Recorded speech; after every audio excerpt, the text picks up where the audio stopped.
Olá, descendentes da sabedoria das eras, saudações fraternais. É sempre um prazer estarmos aqui juntos para batermos papos sobre os mais diversos temas dentro da filosofia, da história das religiões, das religiosidades. E hoje não vai ser diferente. Nós vamos bater um papo aqui com uma pessoa especial e nós estamos aqui para gravar mais um episódio do Sabedoria Arcana. Antes disso, dar o nosso recadinho. Esse podcast que é fruto de um projeto um pouco mais complexo, vamos dizer assim, do que só a gravação do podcast, que também está em áudio e em vídeo nos nossos canais. E nós buscamos, por meio da Sabedoria Arcana, divulgar livros, conhecimento, fazemos vídeos, entrevistas, cursos e, é claro, esse mesmo podcast. Então, convido a todos para que possamos juntos nos encontrarmos não só no nosso site, www.sabedoriaarcana.com.br, Sabedoria Arcana, com 2 A's juntinhos ali, e também nas nossas outras mídias que nós temos, Instagram, TikTok, Facebook, e principalmente no Instagram a gente tem muitos encontros, muitos papos, nós seguimos sugestões dos nossos ouvintes, e mandar um abraço aqui para todos aqueles que estão sempre dando sugestões, como o Felipe Guerreiro, por exemplo, a própria Fernanda Matos, que inclusive sugeriu o tema de hoje. Bem, então visite-nos para acompanhar os nossos trabalhos e para evitar aí maiores delongas, vamos direto ao assunto. Hoje nós vamos conversar sobre o rito Adoniramita, sobre o que é esse rito, o que é o Adoniramita, e para isso nós conversamos com uma pessoa que sabe muito, que eu já tive o prazer de participar do canal, que é o Cadu. Cadu, passo a palavra para você se apresentar, falar o que você quiser.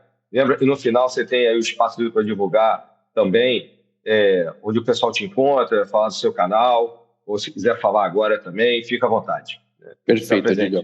Vou me apresentar aqui apenas como um irmão maçom que veio falar sobre o rito Adoniramita, sem falar muito sobre títulos e patentes aí, apesar de estar participando do executivo do Grande de São Paulo, do sou membro, né, enquanto simbolismo, e de outras ordens de aperfeiçoamento maçônico e corpos de ritos maçônicos, como o Grande Prelado do Risco Certificado, o Supremo Grão de Capítulo de Maçom Sagrado Arco Real daqui de São Paulo também, Grande Loja da Marca, ou seja, eu transito por muitos lugares dentro da maçonaria. Então, vou apresentar apenas como um irmão maçom, né, que nasceu no rito Adoniramita, e que na data de hoje aqui vem conversar um pouco sobre o rito Adoniramita, tirar dúvidas, botar algumas pulgas atrás da orelha do pessoal também, e tentar fazer esse podcast aqui ser o mais, acho que interessante o possível dentro do escopo do rito, tá?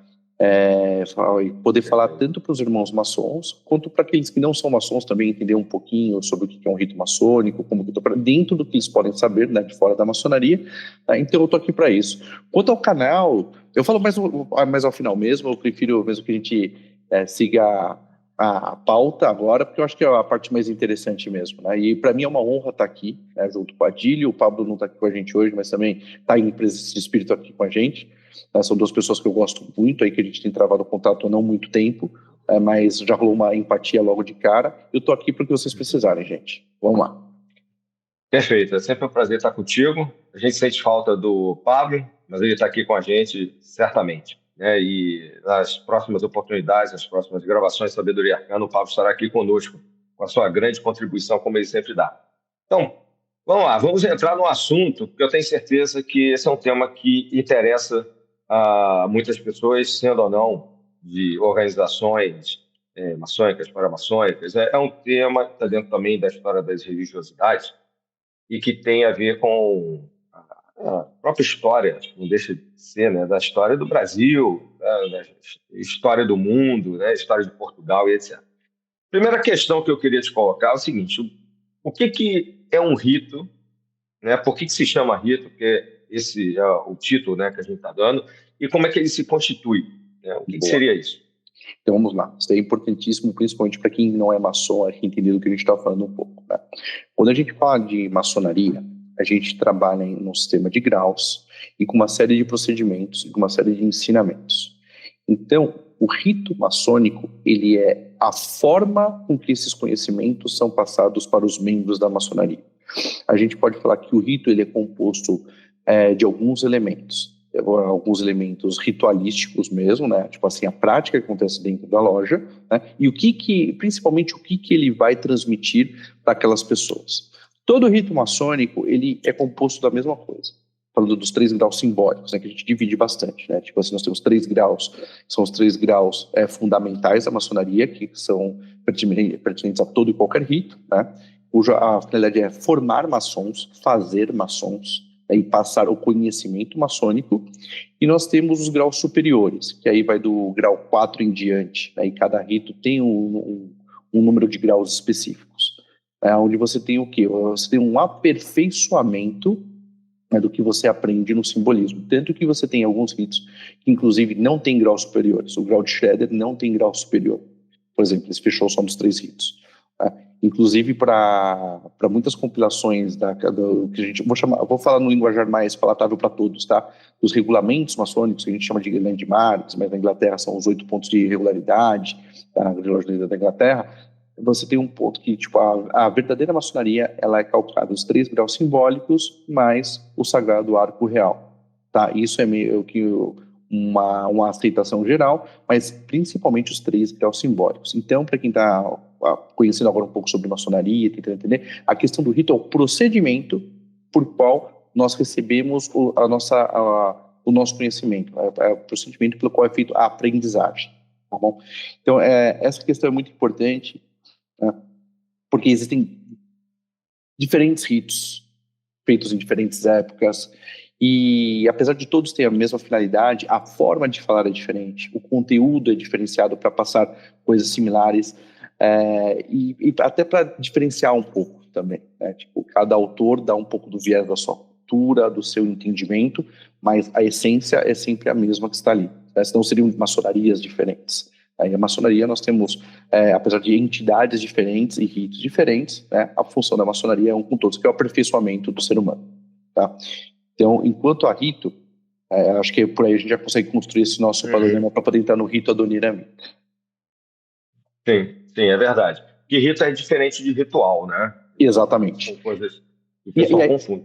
Isso, mas aí tem uma coisa interessante também, Adílio. Tipo assim, é diferente, mas também, se a gente for ver a fundo, tem suas intersecções, porque, por exemplo, na Inglaterra, o termo rito, ele não é adotado.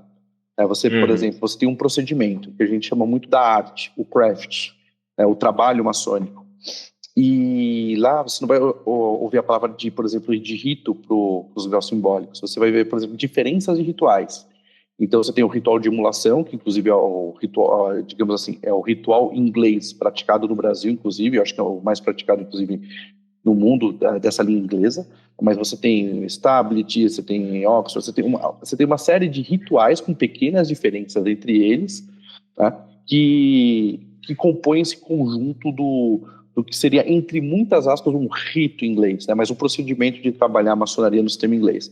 Então, essa questão de rito foi muito difundida principalmente na questão da maçonaria mais continental. França, Alemanha, a gente passa a ter essa questão da palavra rito muito forte.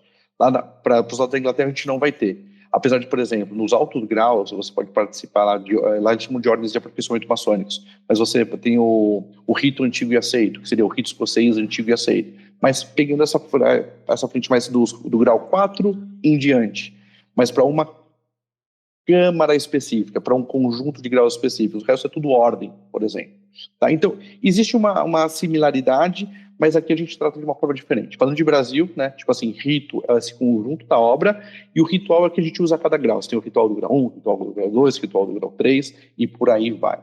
Tá? Sim. Aqui é mais marcado, né? Exatamente. Mais claro aqui. Então, fazer uma observação para os nossos mais longínquos futuros ouvintes. A gente está falando do rito Adoniramita, não porque necessariamente a gente acha esse rito maior, melhor, pior, nenhum. Nós encontramos o Cadu, que é uma pessoa que conhece bastante, e por meio desse rito a gente pode falar de várias outras questões relacionadas à própria Constituição, até histórica dessa parte da história da humanidade que é a maçonaria. E aí, aproveitando então esse contexto, eu queria que você falasse um pouquinho aqui para a gente, deixasse claro essa questão de 3 momentos históricos, justamente para chegar no rito do Dinami, 3 momentos da própria maçonaria. Aquela primeira parte operativa, o que se chama dos aceites, e o que a gente chama hoje, né, especulativa, filosófica, alguma coisa assim. Então, tem Perfeito. diferença? O que é isso? Então, perfeito. Então, para quem está chegando agora, tipo assim, a maçonaria, como eu falei um pouquinho antes, ela é composta de 3 graus, maçonaria simbólica, tá? E o que coroa, o que dá sentido à nossa maçonaria do modo que a gente pratica ela da forma contemporânea, é o grau de mestre maçom. Ela tem que ser combinada com o grau de mestre maçom com certas peculiaridades específicas, senão não pode ser considerado um rito maçônico, senão não é considerado maçonaria, tá? Então, o que acontece? A maçonaria, ela surge mesmo realmente da guilda de construtores, Freemason, né? Maçonaria, quer dizer construtor, aquele construtor da alvenaria, construtor de pedra, né? Que subiam catedrais, subiam edificações nas épocas medievais, e como esses caras funcionavam antigamente, tá? Você tinha as suas guildas, eles tinham seus segredos de construção. Esses segredos de construção era quase que um passaporte para falar, cara, acabou aqui um trabalho, a minha guilda, o meu grupo, vai para outro lugar ter um trabalho também. Tá? E, então, esses segredos primeiro permitiam que eles fossem de lugares a lugares. Eu estou sendo bem genérico, tá? Porque é um assunto extenso, então a gente vai dar uma generalizada um pouco na coisa. Tá? Então, o que acontecia? Muitas dessas guildas, esses maçons, eles eram regidos por constituições ou por documentações que regularizavam essas guildas. E geralmente, dessas documentações, era uma coisa muito do costume da época, do costume, inclusive, que a religião fazia parte do costume da época. Então, era imbuído de lendas. Então, pegavam enxertos, por exemplo, do Velho Testamento, passagem de construção, passagem de poderes, e esses documentos também eram envoltos nesse sentido. Então, lá para trás, quando a gente fala no períodos operativos, a gente já começa a achar os documentos referentes à maçonaria. Tá? Então, em 1248, nós temos a Carta de Bolônia, que talvez seja o documento mais antigo que remeta às guildas de construtores, aos maçons, aos franco-maçons. Você tem o Livro dos Ofícios, de 1268 também. Tá? Mas aí tem uma coisa muito interessante. Em 1410, você tem, por exemplo, o manuscrito Cook. O manuscrito Cook, você já vai ver relacionado a coisas de construção, mas usando um personagem chamado Noé. Tá? E você, lá para 1560, você vai ver o manuscrito de York, você vai ver uma outra figura chamada Irã Abif. Então, são pegos esses recortes do Velho Testamento, geralmente relacionado à questão de construção, mas sempre com uma visão mais espiritualizada da coisa, dentro do contexto cultural da época, né, e do local onde eles estão. São esses recortes que são enaltecendo a questão da construção dentro de um âmbito mais, como posso dizer, regimentar, e essa questão espiritual que era muito atrelada, essa questão religiosa que era muito atrelada. Então, basicamente, o período dos operativos era um período de construtores mesmo, a gente que realmente botava a mão na massa e subiam as catedrais, as edificações. Uma indicação que eu dou muito legal, existe um livro, existe uma série, um livro do Ken Follett chamado Os Pilares da Terra. É maravilhoso, eu não li o livro, né, mas quem já leu falou que é maravilhoso, mas eu vi a série. A série, para quem não é maçom, explica muito de maçonaria, sem revelar nada de maçonaria. Para quem é maçom, você fica assim, cara, na boa, alguém que pegou, não sei se o Ken Follett mas ele pegou trechos realmente que refere muito ao cerne da maçonaria, nas alegorias. Provavelmente conhece bastante. Provavelmente conhece bastante. Então eu indico muito a isso, principalmente quem começa de maçom, veja o que o John Construtor faz com seus planos, o que ele vai fazer, é muito interessante. Tá? Aí nós temos depois um período que a gente chama de desaceitos. O que são os aceitos? Pessoas que não são construtores, tá? Mas por algum motivo específico foram aceitos dentro dessas guildas. Tá? E aí nós vamos ter, por exemplo, o Sir Robert Murray sendo recebido maçom em torno de 1641, Elias Ashmole, né, que também foi recebido maçom em torno de 1646. Então, o que se fala muito sobre esse período? Tá? Que, tipo, devido a essa parte do segredo maçônico original, de estar ser um grupo bem fechado, que consegue transitar e consegue dialogar lá dentro, essas mentes pensantes conseguiam encontrar nesses lugares que já estavam, tipo, mais, não vou dizer estagnados, mas já não era uma coisa tão grandiosa quanto foi no passado, em termos de status, digamos assim, tá? acharam um lugar onde eles conheciam ser aceitos e ali formar o seu grupo de pensamento, digamos assim, tá? Você começa a ter uma intersecção entre pessoas que realmente trabalhavam a pedra e pessoas que não tinham nada a ver, mas eram intelectuais, geralmente, esses dois que a gente colocou, o Elias Ashmole, inclusive, ele é um cara que, tipo assim, muito se fala dele, da maçonaria, e fora do maçom também, dentro do rosacruciano, sem falar sobre grupos rosacrucianos, mas falar sobre rosacrucianismo e outras frentes. Tá? Então você começa a ter essa mescla de pessoas que não são pedreiros, vou colocar nessa palavra, não mexem com o trabalho da pedra, né, e começam a adentrar esses grupos. Tá? E após esse período de 1640, tá, você começa a ter realmente os especulativos, que aí você começa a ter as lojas maçônicas, os organismos maçônicos formados por pessoas que não têm nada a ver com o ofício da construção, mas utilizaram totalmente aquele simbolismo do ofício da construção para passar os seus princípios morais, para passar os seus princípios espirituais, né, para passar as suas ideias mesmo sobre o dia a dia, suas ideias sobre a evolução do mundo, sobre o que o mundo estava se transformando. Tá? Então, a partir daí, a gente tem esses três momentos importantes da maçonaria. Tá? Por que é interessante falar desses momentos da maçonaria? Porque isso vai constituir o que a maçonaria é hoje. Nós temos, sim, um pé ligado no passado diretamente com os maçons operativos, mas nós não construímos mais nada em pedra. A gente pegou todo o simbolismo deles e a forma deles atuarem em conjunto, passarem os segredos dos seus trabalhos, passarem as instruções dos seus trabalhos, melhor do que segredo, tá? Para realmente trabalhar uma questão mais moral, conceitual, espiritual, em alguns casos. Tá? Sim, e também é diferente em relação a esses primeiros anos, né, da questão da operativa, que na época tinha uma conexão mais forte com a religião, com a religiosidade, né, no sentido de religião, né, com a Igreja Católica e com toda essa parte, digamos, mais oficial da religião. Né?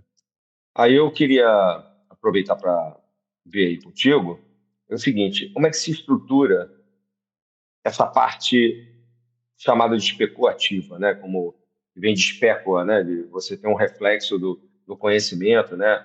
Uma outra forma de você refletir aqui embaixo esse conhecimento moral, filosófico também aqui para a humanidade. Boa. Vale falar que nos idos de 1700 já existiam essas lojas especulativas, né, que basicamente as pessoas que não eram mais operativos trabalhando sobre esse simbolismo, tá? E basicamente eles trabalhavam sobre 2 graus: o grau de aprendiz, o aprendiz registrado ali que entrou, e o grau de companheiro. E cada loja dessa tinha como oficial, a pessoa conduzia, o mestre da loja. Então você tinha uma figura de mestre da loja. Tá? A partir daí, tipo assim, você trabalhava questões tipo de conhecimento, nada a ver com a construção, tá? E 4 dessas lojas, no dia, elas se reúnem, tá? E falam: a partir de agora nós vamos pegar alguns documentos, dizem que pegam-se alguns documentos naquela mesma época. A partir de agora nós vamos trabalhar sobre a égide de uma grande loja, tá? De uma grande loja, e forma-se a primeira grande loja, tá? Que é a grande loja de Londres e Westminster.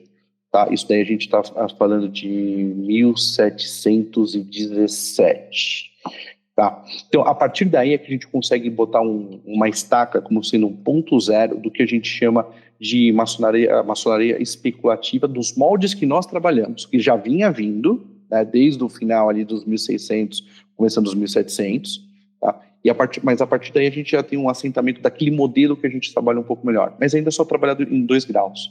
O grau de mestre só vai começar a surgir indícios por volta de 1725, 1728, inclusive de algumas fontes relatam que a primeira loja que fez mestres, assim, que trabalhava com mestres maçons, era uma loja de músicos, que não era uma loja oficial, mas era formada por membros de várias lojas, e eles começaram a fazer mestres. Eu queria lembrar o nome dessa loja agora, é um pouquinho difícil para me lembrar, tá? Mas depois eu passo para deixar até na descrição do episódio, se for o caso, tá? Mas uma coisa bem interessante, vocês viram que, tipo assim, a partir do momento que a gente criava 1717 até 1720 e pouco, não tem o grau de mestre. Mas existe um manuscrito datado de 1711, chamado Manuscrito Trinity, que esse Manuscrito Trinity ele faz referência a 3 graus simbólicos, já considerando um grau de mestre. Tá? Só que, tipo, com algumas diferenças aí, algumas boas diferenças. Tá? E em 1726, nessa época que a gente está falando aí do surgimento do grau de mestre, tá? Muitas pessoas, a gente vai ver a questão do porquê Adoniramita, porquê Irã Abif, que muitas pessoas conhecem aí de documentário do Sortieno, né? Mas em 1726 você tem um documento chamado Manuscrito Graham. O Manuscrito Graham, ele trata também de uma lenda, tá? Muito similar ao do grau de mestre que a gente tem hoje, mas com Noé.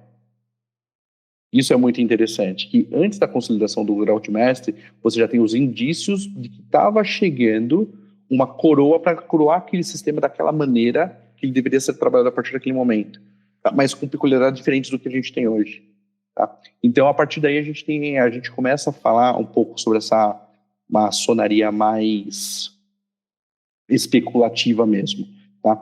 E aí, a partir de como eu falei, de 1728 ali, mais ou menos, a gente já começa a achar indícios do grau de mestre, tá? Já sendo trabalhados, alguns junto com indícios do que era o arco real da época, coisas juntas, coisas separadas, tá? Mas a partir daí a gente pode fincar, tipo assim, temos a maçonaria especulativa, ou seja, a maçonaria para não operativos, né, que faz um trabalho intelectual, moral e espiritual, tá? Eu gosto de frisar o espiritual ali, porque, tipo assim, tem uma camada de espírito mesmo do ser humano, que tende ao espírito do ser humano, para minorias.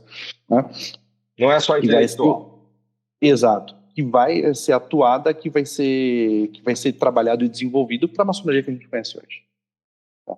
Então, perfeito. A gente percebe aí, essa virada do 17 para o 18, somente no século XVIII, você mencionou a famosa data de 1717, né, que tem a questão lá da Grande Loja, em Londres, e etc. Eu imagino que você esteja, né, se referindo a isso também, surgimento, né? Da Grande Loja de Londres e Westminster, exatamente. Westminster, né? Só para quem ouvir, né, e não for da área, entender que é considerada uma data fundacional, apesar de que, como você já descreveu aí, tem todo um processo histórico anterior que mostra que a instituição em si já existia numa outra configuração. Né? Exatamente. A em si já existia, como a gente falou, até foi se separando da religião, fosse estatal ou não, e foi se transformando e se aproximando até mais dos intelectuais, por exemplo, da Royal Society, né? Royal Society, dos cientistas, né?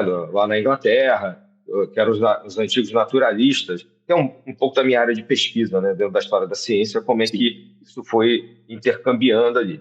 Então, pegando aí, por exemplo, a época de 1740, já no século XVIII, depois das constituições de Anderson, todo esse período que você colocou aí, você tem um problema, surge algo que talvez marque e explique também muitos dos preconceitos contemporâneos em relação à instituição. E alguns livros expondo, de maneira errada, negativa, etc., expondo a instituição, né? E, ao mesmo tempo, algo que entra logo no nosso tema, que é aquela relação entre o Irã Abif, que também aparece, por exemplo, no Antigo Testamento, e o Adoniram, né, que aí vai ser o Adoniramita. Então, se você pudesse falar dessas questões, né, esse momento que tem essa exposição, o que isso causa, e também a relação entre Irã e Adoniram. Perfeito. Até dando um passo um pouco antes, né, tipo, quando a gente tem essa consolidação na Inglaterra da primeira grande loja, a gente fala primeiro porque houve uma reação a ela foi uma primeira grande loja calcada como dos modernos. O que acontece? Por volta de 1730, começa a exposição de alguns livros. Nós temos o livro do Samuel Pritchard, que é uma maçonaria dissecada, onde ele expõe os graus maçônicos da época. Nós temos o Três Batidas Distintas também, que é de autor anônimo, né, que também fala sobre os procedimentos da época. Né? E aí começa a se estabilizar uma questão do terceiro grau de mestre sobre a figura de Irã Abif. Né, sobre essa figura específica. Tá? Os procedimentos dessa primeira grande loja são os procedimentos que vão para a França. Tá? cruzam ali o canal e vão para a França. E a maçonaria começa a se desenvolver na França a partir desses procedimentos. Tanto que tem um outro rito que é chamado de rito moderno, que a galera acha que ele é moderno porque ele abdicou de um monte de coisa. Não, ele é moderno porque ele visa resgatar a essência desses rituais, dessa ritualística que foi da Inglaterra para a França nessa época. Então, nessa questão já estava se consolidando um grau de mestre, já estava sendo trabalhado um grau de mestre. Em algum momento, em 1740, começa uma produção de livros, tá? Alguns com o intuito realmente de explicar a maçonaria da época, né, servir de apoio, e outros com uma visão realmente de expor no sentido negativo da coisa, sabe? Tipo, estou exibindo os segredos da maçonaria, estou expondo os segredos da maçonaria. Tá? Desses livros, eu acho que um dos mais importantes para a gente nesse momento é o de 1740, que é o Catecismo dos Franc-Maçons, do Leonard de Gavanon, né, sob o pseudônimo de Louis Travernot, ou o contrário, eu acho que o contrário, tá? Mas na mesma época você tem o Segredo dos Maçons, do Abbé Perot, você tem a Ordem dos Maçons Traída, você tem o Novo Catecismo dos Francos Maçons, você tem os Maçons Esmagados, então você tem uma série de livros que, tipo, eles se entrelaçam, um bebe um pouco no outro, expondo isso. E nesse livro do Catecismo dos Franco-Maçons, ele expõe uma visão interessante que era praticada na época. Ele fala que o terceiro grau era erigido em memória de Adoniran. Ele não cita Irã Abif, lá eles trabalhavam Adoniran. Por quê? Porque no livro de Reis, tem alguns trechos que falam que Adoniran foi responsável pelos cedros do Líbano e por chefiar os operários na construção do templo. Isso gerou entre aspas, umas celeumas entre pessoas entendidas da maçonaria na época, falando, peraí, a gente está falando de Irã Abif, mas qual que é o laço que tem para Irã Abif nas escrituras? Ele era um bronzista, mexia com metais, era o responsável pelo embelezamento no templo, só que não fala que ele chefiava nada. Ao passo que Adoniran já tinha essa característica. Mas o Adoniran, ele morre apedrejado nos livros mais para frente, ele é o cara que cuidava dos impostos, veio a cuidar dos impostos, morreu apedrejado.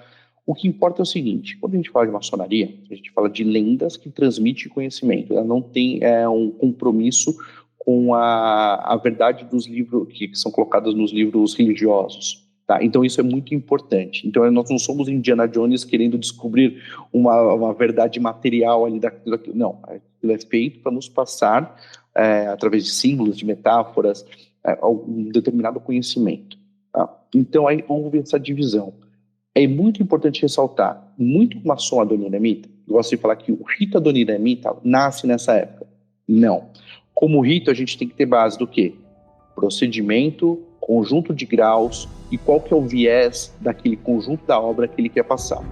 Então ali nós tínhamos o quê? Nós tínhamos uma série de procedimentos do primeiro, segundo e terceiro grau, no qual o terceiro grau combinava em Adoniran, do qual parte dessa lenda, passado em narrativa para frente, vai ajudar a compor o futuro rito adoniramita. Então em 1740, na década de 1740, nós temos a base para que vai vir a ser o rito adoniramita. Em termos de documentos fundamentais, a gente só vai ter em 1782, tá? 1781/1782. Tá? Então isso é muito importante explicar, principalmente para os irmãos, porque quando eu estou falando aqui, eu sou um irmão nascido no rito adoniramita, a gente tem que falar sempre com o viés da constante investigação da verdade, que é uma das diretrizes da maçonaria. Tá? E não com aquele viés de bairrismo ou de apego emocional a algo que é nosso. Tá? Então, talvez aqui em algum momento algumas pessoas falam, mas eu aprendi diferente.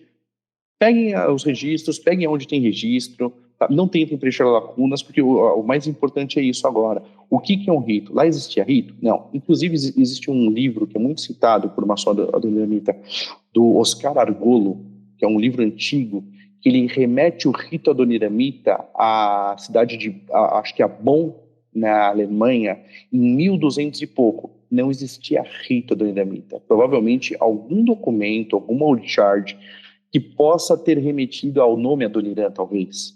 Alguma questão que tangencia o assunto. Mas buscar rito, do jeito que a gente conhece hoje, com essas práticas muito anterior a essas datas que nós estamos falando, é muito mais imaginação e vontade de estabelecer um um marco anterior para ser superior aos outros, ou para mostrar uma antiguidade, mas que realmente é irreal, tá? Isso é muito importante de pontuar, enquanto investigação da história. Sim, são várias questões históricas e, e dentro não só da história das religiões, das religiosidades, mas da história como um todo, a gente percebe que esse é um tema espinhoso, né? Que é difícil, às vezes, você separar o fato do mito, a tentativa de fake news que esses personagens, e não vou dizer nem que inauguraram as fake news, mas, de uma certa maneira, inauguraram em relação à maçonaria, em relação a tudo que estava surgindo ali, e botaram lenha na fogueira em relação à própria essas fake news que a gente tem hoje e a própria perseguição que se faz de maneira irracional, muitas das vezes, né? Exato. Bom, me permite uma vírgula ainda sobre essa parte? Claro. Ainda sobre a Dona Irã, é muito importante ressaltar uma coisa também, tá? Quando a gente fala de constituição da maçonaria, lá na Inglaterra, Irlanda, Escócia, haviam outros procedimentos que eles foram praticamente ignorados pelo pessoal que fundou a primeira grande loja. Houve uma segunda loja formada em 1751, que foi a do Calcada dos Antigos, tá? E o que acontece? Quando esses dois se juntaram só em 1813, tiveram algumas padronizações, tá? E anterior a isso, você tinha vários graus que a gente conhece hoje em dia, assim, espalhados, não como graus, mas como as lendas a serem consideradas, a serem trabalhadas. Então, você tinha rudimentos do que seria o grau da marca, você tem rudimentos do que seria nautas da Arca Real, sabe, que trabalha questões de Noé. Por que eu estou falando isso? Aqui no Brasil, por a gente ser uma maçonaria basicamente fundada por maçons que trouxeram maçonaria de Portugal, da França, a gente teve um contato muito posterior com a maçonaria inglesa e num grau muito menor. E com a americana também. Por quê? Porque a figura de Adoniran existe em outros sistemas, tá? Como, por exemplo, no inglês, eu vou citar bastante o inglês nesse sentido, onde Adoniran é uma outra figura, ele não é o grau de mestre, ele também aparece dentro da narrativa de outros graus ali, e com outras características dentro desse viés.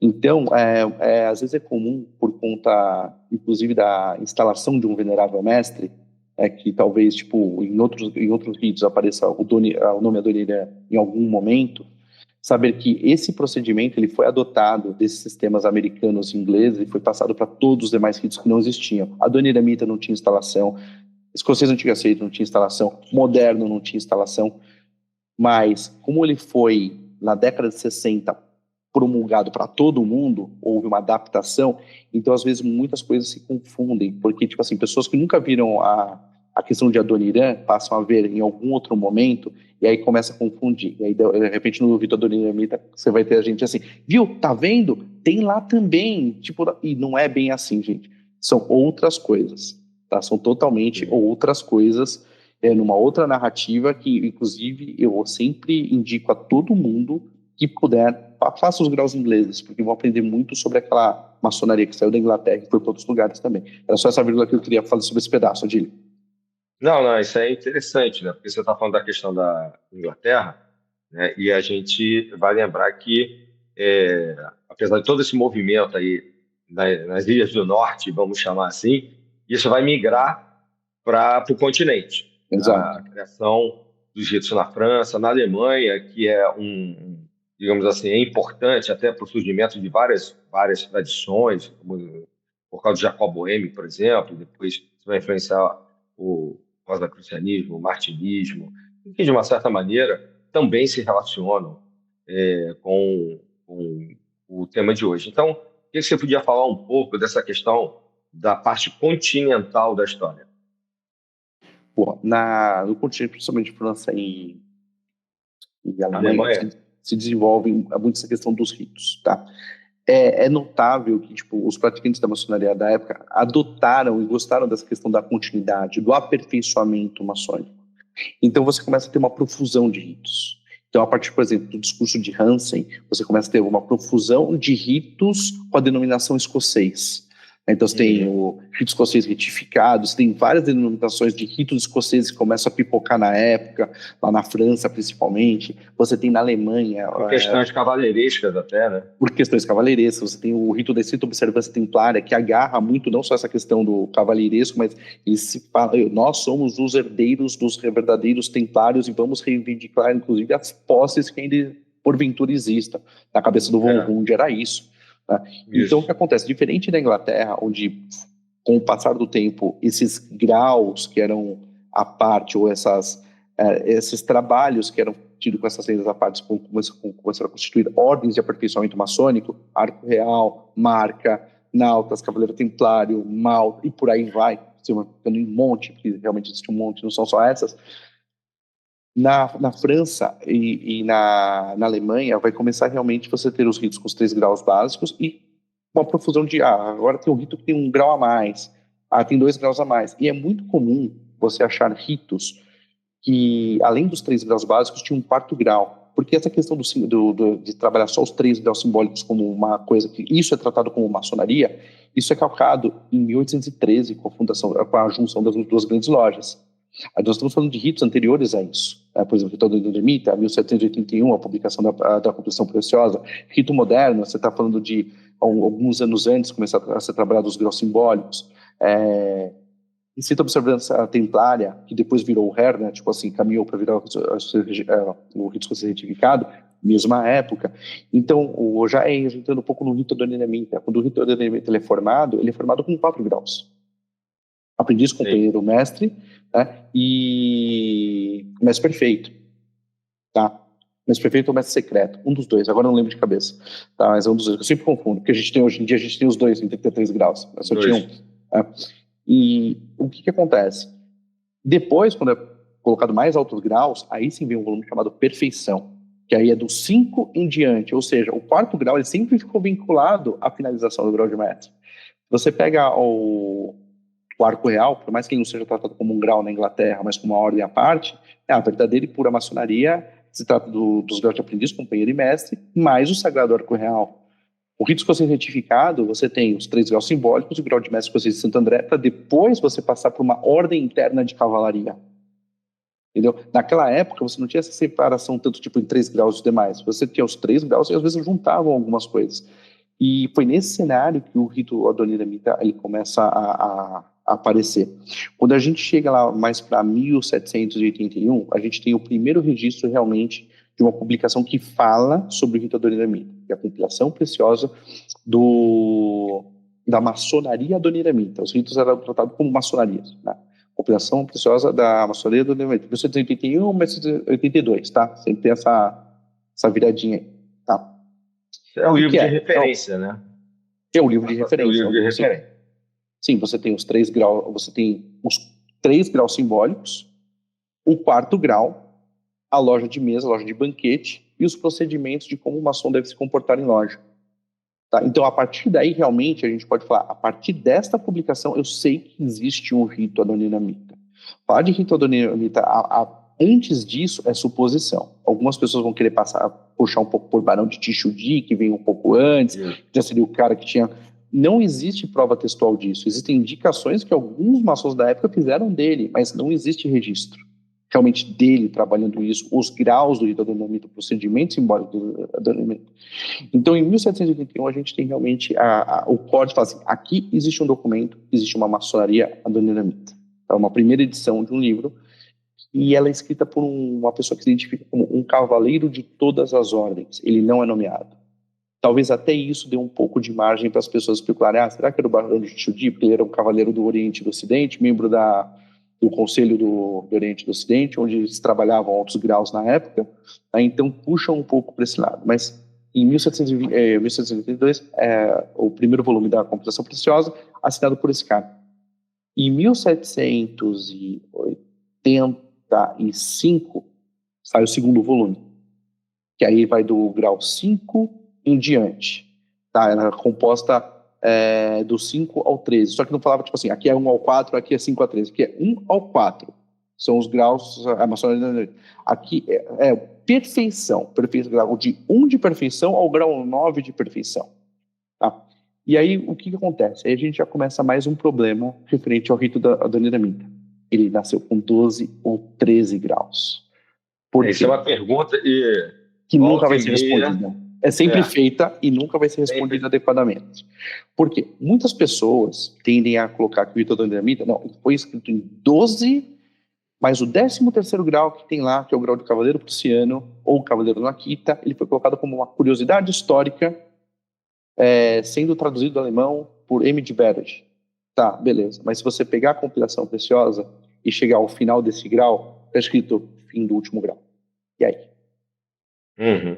Sabe? Então, tipo assim, todo o grau dessa parte de perfeição tem lá fim do grau tal, fim do grau tal, fim do grau tal. E não é diferente com o grau do Cavaleiro Prussiano. Só que, por ser uma compilação, diferente, por exemplo, do rito escocês retificado, que teve convenções, conventos, que pegou um rito, foi transformando em outro, tal, e ele é muito bem registrado, o que a gente tem? A gente tem a criação no volume que tem os 4 primeiros graus, falando muito bem sobre os 3 primeiros graus, com notas do compilador, falando, ó, isso aqui no catecismo tal, tá errado, o certo é o que eu estou escrevendo agora por causa disso. Isso aqui no catecismo tal, tá errado, não é assim, olha, quem entende desse jeito é um doido, e não sei o que, não sei das quantas e tal. Então, você tem muita anotação. Já os graus de perfeição você não tem. Por quê? É uma compilação. Circulavam também muitos livros com rituais maçônicos de altos graus. Existe um chamado The Plus Secret of the Freemasons, ou algo do tipo. Se eu não me engano, é o... Deixa eu ver se eu acho aqui ele fácil para passar o nome desse livro. Eu acho que eu não vou conseguir para lembrar, mas é o The Plus Secret. O The Plus Secret que ele tem? Ele é uma coleção de vários altos graus. Nesse livro, você encontra o grau do Prussiano traduzido por Berge. Nesse livro, você encontra o grau do Cavaleiro Rosa Cruz da forma que nós temos na coroação preciosa. Nesse livro, você tem o mestre escocês da forma que nós temos na compilação preciosa e ainda com a terminologia Stekna, que nós vamos falar mais para frente. Tá? Então, o que acontece? Muitas pessoas gostam de pontuar, o rito adoniramita, assim como o moderno, como o escocês, saíram do tronco do rito de perfeição, né, do rito de Eredon. Será? É uma pulga que eu gosto de colocar na orelha das pessoas. Por quê? Porque não basta você ter um mesmo nome de rito, porque às vezes o ritual muda, às vezes o catecismo muda. E aqui no Brasil, realmente, tipo assim, são pouquíssimas pessoas que têm contato com outros rituais mais antigos para falar realmente era o mesmo volume, o mesmo ritual Ipsis Literis que saiu de um tronco e formou outro. Mas se a gente pega o The Plus Secrets, você consegue ver esses mesmos rituais. Então, a partir de 1781, voltando, a gente tem a primeiro volume da compilação, 1785, o segundo volume, 1787, você tem uma reedição dos 2 volumes, e aí uma nota muito interessante. O compilador, ainda assinando como Cavaleiro de Todas as Ordens, ele fala o seguinte, que ele iria escrever a história da maçonaria, mas escrever a história dessa maçonaria se mostrou muito mais interessante. E no mesmo ano, ele escreve um livro chamado Origens da Maçonaria Adoniramita. Tá. Esse livro, inclusive, foi traduzido recentemente, em quase 200 anos de rito aqui no Brasil. Pela primeira vez, a gente tem esse livro em português pelo irmão Guilherme, do Paraná. Tá? Depois eu vou passar o link aí para caso ele queira compartilhar com quem queira adquirir. Tá? Porque Seria legal no final você deixar uma sugestão de leituras para a gente fazer. Sim. E justamente esse livro, você percebe que é o mesmo autor, óbvio, ele fala que vai escrever uma história da ordem, ele escreve Origens da Maçonaria Adoniramita, que não fala nada sobre a história do rito. Isso é importante. Ele não fala nada sobre a história do rito. O que ele vai fazer? Ele vai pegar, dentro do passado egípcio, grego, a questão de iniciação. Ele vai falar como a iniciação era feita, como é passado, vai pegar autores, historiadores, vai pegar filósofos, vai passar um pouco disso até tangibilizar isso no que ele chama de maçonaria adoniramita, mas em nenhum momento ele vai usar o termo maçonaria, ele não vai falar sobre ritual maçônico, ele não vai falar sobre aparatos de loja maçônica, de templo, não, ele vai falar sobre essência, ele vai falar da onde, que é no vislumbre dele, vem esse conhecimento que chegou até então na maçonaria, e isso seria a origem da maçonaria no viés dele.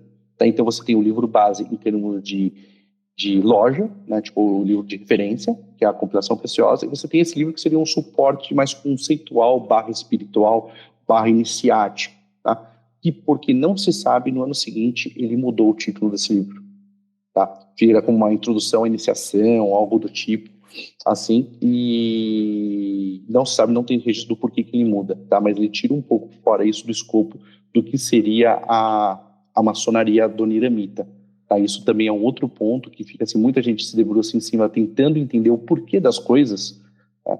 Mas não tem uma saída fácil, tá? O livro que eu falei do Plus Secrets é Les Plus Secrets Mysteries de Altos Grades de Maçonaria de Volata, tá? Ou o Rosa Cruz, tá? Onde ele vai chegar até o Rosa Cruz, só para fazer um parênteses aqui, que eu acho que o nome do livro na íntegra, tá? É interessante, mas é só pontuando, e nesse ponto, então, já saiu de 4 para 13 graus, né? Nesse momento aí. De 4 para 13 graus. Não existe uma versão da compilação da maçonaria adoniramita com 12 graus. Não existe. É de 4 para 13, tá? Para 13. Isso, mas uma coisa importante, que hoje em dia está muito apagado essas questões. Eu gosto de pegar sempre na base do rito, por quê? Porque a gente tem uma questão muito interessante que hoje se paga. Logo no primeiro volume da compilação preciosa, ela vinha com um encarte, uma arte feita, com vários elementos que compunha o conceito do rito, né? E ali fala também, tipo assim, tanto no textual do ritual, quanto nessa arte, que o Rosa Cruz, ele seria o Ne Plus Ultra, não existe nada além. Então, existe uma especulação que talvez a questão do Noakita estar no final, uns vão falar que é tipo uma curiosidade histórica, 2, alguns vão falar que é uma questão de honraria, talvez um grau honorífico, tá? Para quem após chegou no último ter uma questão honorífica. E isso se respalda muito, se eu não me engano, aqui no Brasil, no Supremo Conselho do Rito Adoniramita de 13 graus de Santa Catarina, se eu não me engano, quem detém esse grau é somente quem faz parte do trabalho da instituição. Todos os irmãos podem ir até o 12º, mas o 13º só vai ter quem está lá, tá? Quem faz parte daquele... A mesma coisa que, por exemplo, no ECMA a gente tem a cúria patriarcal, né? Mas tipo, não tem nada a ver com o ritual em si, com um grau específico. Mas seria mais ou menos isso. Posso estar enganado, mas a última vez que eu falei com o pessoal lá do Sul, seria mais ou menos isso, uma coisa mais honorífica para quem está lá. Então, tipo, existem essas especulações. Era um grau honorífico, era uma curiosidade histórica, tá lá de besteira, era um último grau mesmo. Mas é uma questão no Akita, tipo, ele está totalmente fora daquela linha. Então, é outra coisa, tipo assim, especula-se, mas não vai chegar realmente num verdadeiro ponto final, tá? Não existe nenhum registro do porquê ou de como isso está. Mas também tem uma outra coisa mais interessante. Se a gente pegar aqui todos esses ritos franceses derivaram em algum momento dessa questão moderna, dos ritos modernos que foram para a França, a Constituição de Anderson fala que os maçons têm que ser bons noaquitas. Ele vai expor todos os personagens que a gente conhece, geralmente, a Irã Abif, a Adoniram, a Salomão, Irã de Tírio, tal, e fala que os maçons têm que ser bons noaquitas. Então vai ficar mais uma pulguinha atrás da orelha para aqueles que quiserem pesquisar um pouquinho, seguir e tirar as suas conclusões, mas lembrando, serão especulações, não existe nada que ampare uma coisa ou outra, tá? E muitos ignoram esse negócio, tipo assim, fim do último grau, que existe mesmo ao final da compilação preciosa. Somente na próxima edição, que é de 1789, vai aparecer um nome, tá? Que já é editada pelo Grande Oriente da França, tá? E aí vai aparecer Luiz Guilhermães de São Vítor. Pode ser que seja um pseudônimo, tá? Mas ninguém sabe quem é esse cara. É dificílimo achar algum registro vinculando a maçonaria, ou mesmo algum registro X, não dá. Então, já adotado pelo Grande Oriente da França, você encontra essa edição de 1789, que aí ela vem junto também com o quê? Além de tudo isso que já vem nas outras, vem também a maçonaria de adoção, tá? Que, para quem não sabe, é um conjunto específico de rituais para ser praticados por mulheres na época. Não isso é interessante falar, não é maçonaria feminina dos modos que a gente conhece hoje, que é uma maçonaria que pratica os mesmos rituais que a gente. Não, ela estaria muito mais próxima do que hoje a gente conhece de Estrela do Oriente, por exemplo, da Ordem da Estrela do Oriente. Que você tinha que ter um mestre maçom regendo ali e tal. São outras coisas, não são as mesmas lendas. Não tem nada a ver com o que a gente pratica dentro de loja em termos de maçonaria simbólica, né? Mas já vinha ali com um volume junto de maçonaria de adoção.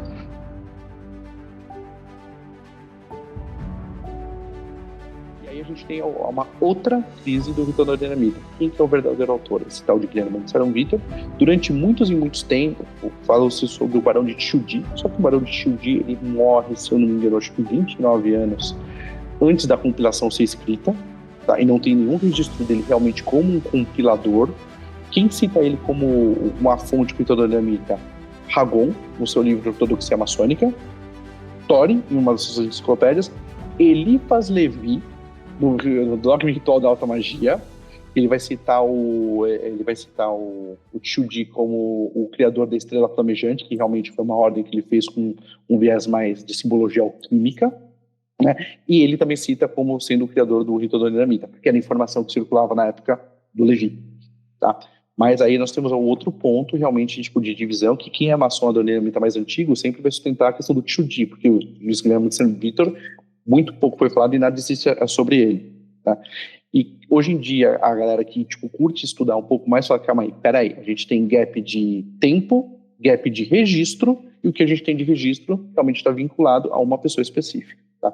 Então, a partir desse compêndio, a gente pode falar que existe o rito de maçonaria em 13 graus, que foi praticado na França e foi praticado principalmente França e Portugal, e recentemente, falando com um irmão da Dinamarca, ele falou que na região da Dinamarca também foi praticado antigamente. Tá? É interessante, porque não se fala de outros países, nem de Brasil e Portugal, praticamente França, não, né? exatamente. Sempre se fala nos 3 países, tá? Nunca se fala em demais. Na verdade, eu fiquei bem chocado positivamente quando ele falou, cara, não, se você tiver mais informação, me manda, até, tipo, documentos antigos, porque aqui a gente teve, mas faz muito tempo e, tipo assim, registro quase zero, né? Ou praticamente zero. É verdade, é verdade. Além dessas obras que você está citando, se encontra algumas na internet, outras estão publicadas, como você depois vai reiterar. Você poderia considerar que isso que você está falando, só pegando um gancho aí, então, seria como se fossem as características principais do rito, ou você gostaria de acrescentar algumas outras características? Eu quero. Uma coisa interessante do rito, ainda falando ele em 13 graus, ali como ele foi constituído, tá? Porque a gente vai pegar da origem, né? Hoje ele está Exato. com 33, mas depois você fala disso. Exato. O que eu acho muito interessante, né? Hoje em dia, em termos de maçonaria, a gente se pega muito a forma. Existe a forma e o conteúdo, mas a gente se pega muito a forma, a plasticidade da coisa, enquanto rito, né? Ah, tal rito é assim, tal rito é assado. E a gente esquece do viés, que é mais o conceito do rito. Era um rito simples. Em termos de operacionalização, ele era muito parecido com o rito moderno. Tá muito parecido, inclusive os cargos eram muito similares. Você não tem descrição das pranchas da loja, das tábuas de traçado da loja, que provavelmente foram adotadas as mesmas que o moderno adotou com a publicação do regulatório do maçom, tá? Ou seja, tipo, do 3º grau não seria a que a gente usa hoje, por exemplo. Tá? Não interessa qual que é, mas quem sabe não seria aquela. Tá? Do 1º e do 2º grau, sim. Não existiria o que a gente existe hoje, principalmente no Rio Grande do Brasil, no Rio Grande de São Paulo, do tipo painel alegórico junto ao painel do grau. Aquilo que é chamado de painel alegórico são os painéis do grau do sistema inglês, desenhado por John Harris, por exemplo, né? Quem é do GOB, quem é do GOSP sabe do que eu estou falando. Né?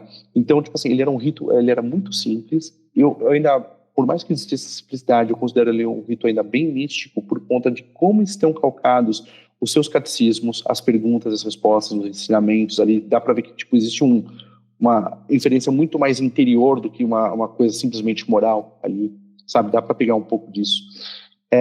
Eu acho que é o único rito que no grau de mestre você tem acesso, você já sabe aquilo que se perdeu que nos outros ritos são desenvolvidos.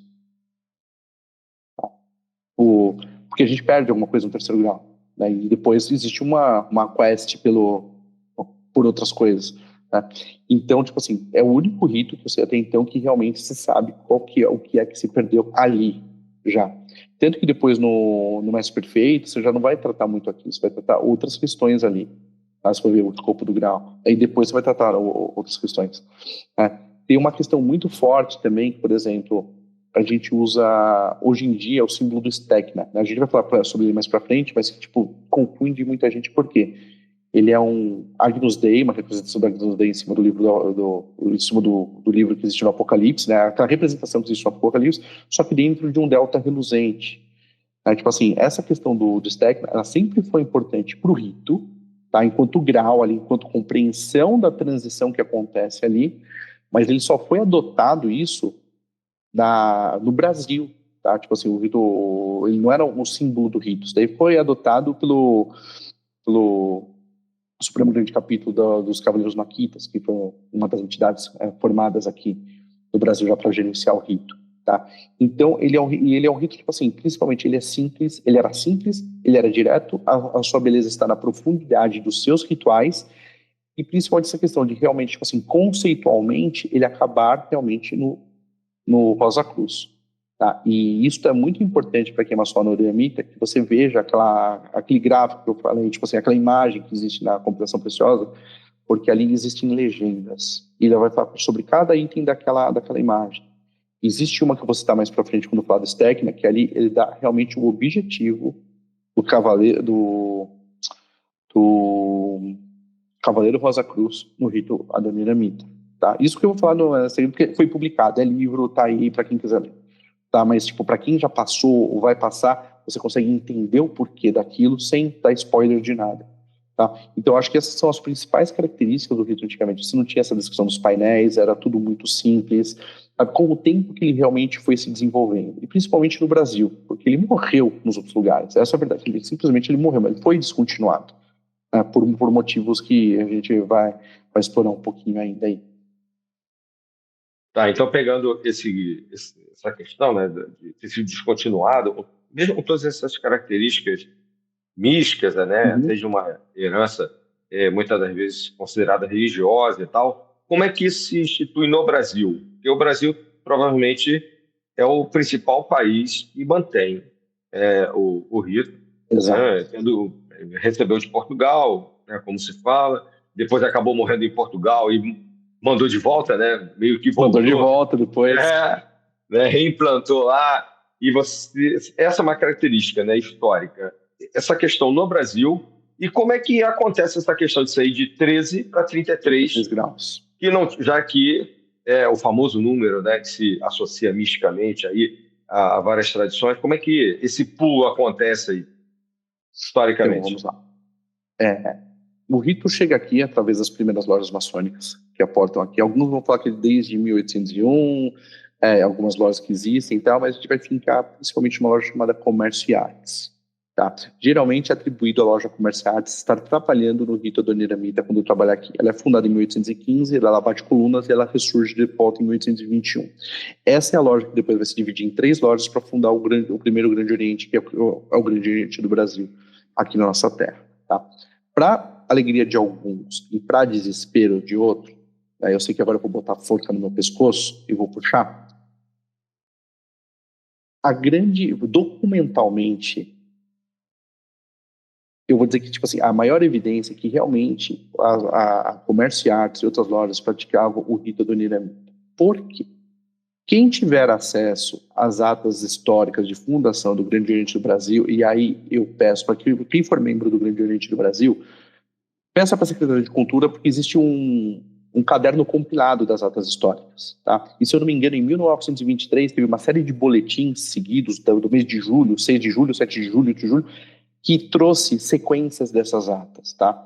E para quem não é membro, mas, por exemplo, tem acesso aos livros do Orlando Soares da Costa, que ele vai falar sobre maçonaria adoniramita, a gente fala um pouquinho depois, o último volume, ele tem impressa essas atas. E eu acho que no livro da história do Brasil, do Castellani, ele também tangencia. Só que o Castellani eu acho ele um pouco tendencioso. Depois eu falo por quê. Tá? Então, o Castellani publicou essas atas. Exato. E o que acontece? Existe um registro lá que diz o seguinte: forma-se o Grande Oriente do Brasil, né, divide-se em 3 lojas, né, Comércio Artes vira Comércio Artes, a União e Tranquilidade, Esperança de Niterói, faz o sorteio dos irmãos quais vão estar em qual loja, funda-se um Grande Oriente. Funda-se um Grande Oriente no rito moderno, isso é ponto passivo. Ele é fundado no rito moderno. Eles falam que vai ser usado a maçonaria de 7 graus a ser trabalhada. Tá. Só que o rito praticado na época, eles não chamavam de rito, chamavam de maçonaria. Era a maçonaria dos 13 graus. Tendo que em uma das atas, eu não lembro agora o número da ata, mas ela fala o seguinte: os irmãos que detinham os graus de mestre perfeito, primeiro eleito, segundo eleito, terceiro eleito, seriam equiparados ao grau de eleito da maçonaria dos 7, mas que por falta dos devidos cobridores não poderiam alterar as fórmulas desses graus. Então, que houvesse, por conta disso, não seria possível naquele momento conceder o grau de eleito da maçonaria dos 7. e os irmãos mestres que viessem a ser passar por os altos graus, né, receber o quarto grau, já seria no grau de eleito da maçonaria do 7. O que é isso? Maçonaria do 7, que a gente chama de rito moderno hoje em dia, que ele tem 9 graus, mas na época tinha 7 graus. Tá? Maçonaria de 13 graus é o rito adornamento. Tá? Então você vê o quê? Evidência de que os irmãos que já estavam colados nos altos graus do rito adoniramita iriam ser equiparados ao do rito moderno. Eles são basicamente quase todos os mesmos graus, tem diferença de um grau ou outro só. Tá? Eles iam ser equiparados, mas que ainda não tinham os rituais competentes para isso e não poderiam ser alteradas as fórmulas para isso. Tá? Então eles já começam a, tipo assim, é uma instituição que é fundada para ser trabalhada no rito moderno, mas ainda não tem os devidos rituais, que viriam da Inglaterra através de um irmão que estava com a base em Londres, e eu vim da Europa, o irmão que tinha a base em Londres, e isso também gerou um outro grande problema, que tipo, no século XX agora, tem muita loja ainda que divulga que tipo, essa maçonaria de 7 graus não seria nem moderno, seria o sistema inglês, porque teria 7 câmaras, né? Os 3 graus, mais arco real, marca, isso não faz nenhum sentido, mas existe essa narrativa, por incrível que pareça, tá? Algumas lojas, alguns irmãos sustentam isso, mas não tem fundamento algum. Tá? Então ela chega através dessas primeiras lojas, existe esse registro, geralmente é fundamentado, a galera gosta de fundamentar que o rito adornamento estava ali porque nós temos uma questão de nome histórico, né, e é encontrado nessa ata de reassunção da Comércio e Artes, nomes históricos para os irmãos. Né? José Bonifácio era o Pitágoras. Exatamente. Só que acontece, isso é um argumento frágil, porque isso era usado fora do país, em outras circunstâncias também, por outras formas de procedimentos maçônicos, por outros ricos. Mas essas atas deixam muito claro isso. E tem uma outra ata dessas atas da fundação, que ela tem uma informação muito importante que ninguém se atenta. Tem um irmão que, se eu não me engano, há 11 ou 12 anos, ele estava no grau de mestre e já pleiteava o seu aumento de salário, já pleiteava subir de grau. Eles falam que, tipo, agora que o grau de mestre é muito respeitável, que ele aguardasse um pouco, porque ia chegar os rituais de fora, para que ele seguisse o caminho dele. Por que eu estou falando isso? Um dos motivos do rito adoniramita ter sido extinto praticamente, tanto em Portugal quanto na própria França mesmo, foi essa questão de Irã e Adoniram. Durante todo o ciclo, a Irã Abif foi ficando muito forte, essa questão do Irã Abif, e a do Adoniram foi caindo. Nós sabemos que tipo, o terceiro grau, independente se você usa Adoniram ou Irã, o terceiro grau ele está imutável, a lenda está intacta. O que ocorre em um, ocorre em outro, ocorre outro rito. Você não tem alteração da lenda, você tem alteração do nome da pessoa, o nome do protagonista. Mas naquela época, muitos nos falavam da alteração do conteúdo da lenda, falavam, mudou o personagem. Por quê? Porque o personagem Adoniram, em outros sistemas, era usado de outras formas. Então, tipo, o rito adoniramita ele começou a cair em desuso. E esse registro dessa ata é muito interessante porque ele reflete isso. Agora que o grau de mestre é muito respeitável, ou seja, agora que estamos adotando um sistema que, tipo assim, conversa com todos os outros sistemas, não tem mais, sabe, não tem mais disparidade de nada, aguarda, e agora você vai para frente. Tá? E aí no Brasil o que acontece? O rito do adoniramento ele vai cessando, tem a fundação do depois de 1822, depois o Dom Pedro fecha a maçonaria brasileira, vai lá para 1832 e tal, aí a gente já tem o advento do rito, as coisas antigas e aceito também entrando no Brasil, começando a ser trabalhado no Brasil, né? E basicamente você trabalha com o escocês, o moderno, e lá para 1836 você começa a ver as lojas voltando a trabalhar com o rito adoniramita. Tá? Então, em 1836, 1837, você tem uma publicação da compilação preciosa, não mais do modo como ela era, mas ela em vários volumes. Ela tem um primeiro volume falando essa é a história da ordem, aí você tem grau 1, grau 2, grau 3, grau 4, 5, 6, até o 13, e você tem um último volume chamado Caderno Secreto. E esse Caderno Secreto constitui o segredo de cada grau. Tá? Então, tipo assim, você vê nessa época o rito voltando a ser operado. E a partir daí em diante o rito volta sendo trabalhado. A gente está falando de uma época que existia só o Grande Oriente do Brasil, no máximo o Grande Oriente do Brasil e o Grande Oriente dos Beneditinos depois, que vai, volta, vai se unir, vai brigar. Tá? Então o rito adoniramita ele começa a trabalhar, mas ainda frente aos outros ritos muito mais eu posso dizer, mais tímido ainda, tá? E... Peraí. Um pouco mais tímido. E a partir daí vai ser trabalhado no esquema de 13 graus. Todos os graus nessa época são concedidos dentro do Grande Oriente do Brasil. É criado um departamento lá dentro chamado Grande Colégio dos Ritos Azuis, que era um departamento que cuidava do rito adoniramita e do rito moderno. Em 1853, 54, se não me engano, já de escola, e é criado o Conselho do Rito Adoniramita, já como um departamento à parte, ainda dentro do GOB. Né? Um ano depois é criado o do Moderno, ou seja, extinto o Grande Colégio dos Ritos Azuis. Né? E aí, só depois, em 1873, aí vai criado o muito sublime grande capítulo dos Cavaleiros Noaquitas. Né? Então, você tem um primeiro movimento dentro do GOB, ainda, de criação de um grande capítulo dos Cavaleiros Noaquitas, para trabalhar o rito. 1873, o muito sublime grande capítulo externo ao Grande Oriente do Brasil, aí já para ter uma questão de, vamos dizer, de regularidade maçônica, né, que já é colocado na época, tipo assim, tem que dar uma afastada aí, essas coisas têm que ser trabalhadas por entidades diferentes, grau 4, níveis superiores. E aí, em 1973, aí, esse muito sublime grande capítulo dos Cavaleiros Noaquitas do Brasil, ele muda o seu nome para esse é o Conselho da Maçonaria Adoniramita. Tá? E aí é onde a gente vai entrar nessa mudança de 13 para 33 graus. Tá? Você explicou bem, você já está entrando em particularidades interessantes do adoniramita no Brasil. Exato. Mas acho que assim, seria interessante que momento muda de 13 para 33, aquela história que se fala, não, para ficar igual o RA, e aí acaba tendo o Excelso para um lado, o Sublime Grande Capítulo para o outro. O que é essa mutação? Deixa eu só fazer uma correção aqui de uma informação. Em 1873 que é criado o grande capítulo dos Cavaleiros Noaquitas, tá? Que é quem cuida do rito aqui. E depois, em 1953, 54, que ele muda o nome para muito sublime grande capítulo dos Cavaleiros Noaquitas e se destaca de dentro do GOB, sendo uma instituição à parte. Tá? Essa questão dos 33 graus é uma evolução disso. O Grande Oriente do Brasil ele teve duas grandes cisões. Né? Teve a cisão da década de 20, lá de 27, que deu origem às grandes lojas, muito motivada por questões políticas relacionadas ao Supremo Conselho do Rito Escocês, antigo e aceito. Tá? E na década de 70, né, por motivações de eleição, teve uma grande cisão que gerou os Grandes Orientes, que futuramente deu origem aos Grandes Orientes independentes, que hoje se consideram na Comab. Tá? Então, o que acontece? O que se fala? Vamos falar o que se fala.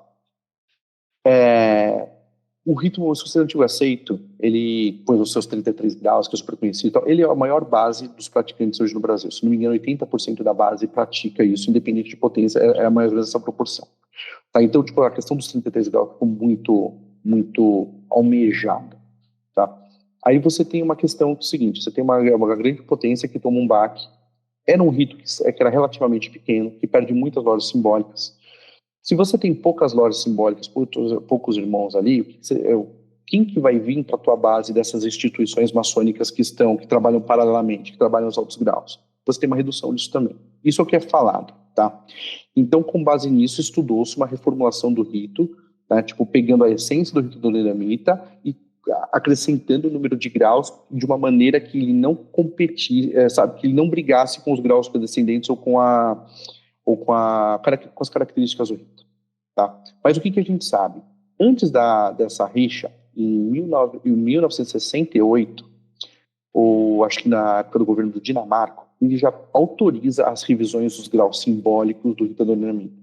Então, essa característica do rito adoniramita que a gente já tem hoje, que é um rito mais místico em termos de aparatos, em plasticidade, em rituais, ele já começa ali. Se a gente pegar o primeiro ritual aprovado do ano seguinte, 1969, ele já traz todas essas características no simbolismo que não existiam antes. Já começa a trazer uma série que não compete agora falar quais são, mas quem é maçom vai entender bem Né? Tipo, você vai trazer uma série de coisas a mais que não tá lá. E aí, para rechear o caldo, tipo assim, desse embelezamento do rito, colocar para 33 e tornar mais atrativo, para ele voltar a captar pessoas, né? Ou você tem muitos irmãos ali, ou pelo menos alguns irmãos, nessa cúpula do rito adoniramita, e aí a gente vai entrar num assunto interessante, que faziam partes de ordens mais místicas, ou círculos mais místicos. Ou seja, a gente vai ver uma grande influência, principalmente nos altos graus, de nomes como Aldo Lavanini, que era um irmão italiano, mas muito místico. Você vai ver Jorge Adum, por mais que muitos irmãos não gostem de Jorge Adum, autor sonarista, mas você vai ver influência de Jorge Adum. Você vai ver influências da comaçonaria, do ritual chamado Ritual de Lauderdale, ou Ritual Besang Leadbeater, ou Dharma Ritual, que é um ritual praticado pelo pessoal da Direito Humano, que é uma organização, inclusive mista, maçônica, mas de um alto teor esotérico e místico muito grande. Tá? E, inclusive, existe uma questão que até o próprio o rito de Memphis Mitzrayim, né, o Memphis Mitzrayim, teria influenciado também certos graus do rito, ou certo conteúdo do rito, ou certos procedimentos do rito. Nós temos um irmão no Nordeste, o Ivo Sampaio. O Ivo, ele é um irmão regular, de potência regular ao Nordeste. Inclusive, ele é o chefe de um soberano santuário do Memphis Mitzrayim aqui no Brasil, que trabalha só com irmãos regulares, das potências regulares, que vem através dos altos corpos regulares. Tá? E conversando com ele outro dia, tá? Inclusive uma live que a gente fez no Cultura Maçônica, ele fala sobre isso. Ele falou, cara, tem muita influência do Memphis Mitzrayim, principalmente em altos graus. Tá? Então você consegue rastrear um pouco as coisas. Vou jogar algumas pitadas aqui. Irmãos... Teosofia. E justamente essa questão, o Leadbeater era membro da Sociedade Teosófica. Então, tipo assim, membros que eram ou da Sociedade Teosófica ou talvez da Sociedade Brasileira de Opiose, que entrou no Brasil como sendo a Sociedade Teosófica Brasileira, fizeram parte da cúpula do SMA. Se a gente pegar um autor muito famoso dentro do meio adoniramita, que é o Orlando Soares da Costa, ele tem um volume de 5 livros, cujo título é Maçonaria Adoniramita, Coleção Adoniramita, onde vai ter muito dele em conteúdo biota ali. Se você pega para ler, se o maçom pega para ler, mas não conhece nada vai falar, meu Deus. Mas ele é um cara... Então, tipo assim, dá para ver que existe uma entrada muito grande de irmãos através desse meio teosófico e traz essa carga dessa outra maçonaria também, que tipo, provavelmente alguns irmãos fizeram parte, ou tinham acesso e trouxeram para o rito. Alguns irmãos ainda falam, tipo, tal procedimento tirou do livro do Leadbeater. Não tirou do livro do Leadbeater. Isso existe num ritual da maçonaria. Então, tem muita coisa. Isso tornou o rito, tipo assim, ele transforma o rito, ele mantém aquela essência básica dele, só que ele transforma e, digamos assim, ele aumenta essa carga mística do rito. Então, ele torna o rito muito mais atrativo. E aí, a partir daí, o rito tem uma crescente. Tá? Não dá para dizer que ele é, tipo, para como os escoceses não tiver aceito? Não dá. Mas ele sempre está em segundo, terceiro lugar, pareando com alguém. Ou com o moderno, às vezes, ou com o brasileiro, às vezes. Mas ele sempre está lá, porque houve para crescer. Isso foi uma maneira, tipo assim, do rito dentro dessa esfera que foi, na época, o Grande Oriente do Brasil, e voltar a subir. E, paralelamente, alguns anos depois, houve uma reação a isso, tipo, principalmente dos Grandes Orientes da Comab, né, de ser fundado um Supremo Conselho dos Cavaleiros Noaquitas para ser trabalhados em 13 graus. Em Santa Catarina, por exemplo, em 1973 foi a cisão, acho que na década de 90, 1991, foi fundado em Santa Catarina, é um Supremo Conselho para trabalhar em 13 graus. Então você tem... Hoje em dia você tem um rito adoniramita? Não, você tem alguns ritos adoniramita sendo trabalhados no Brasil.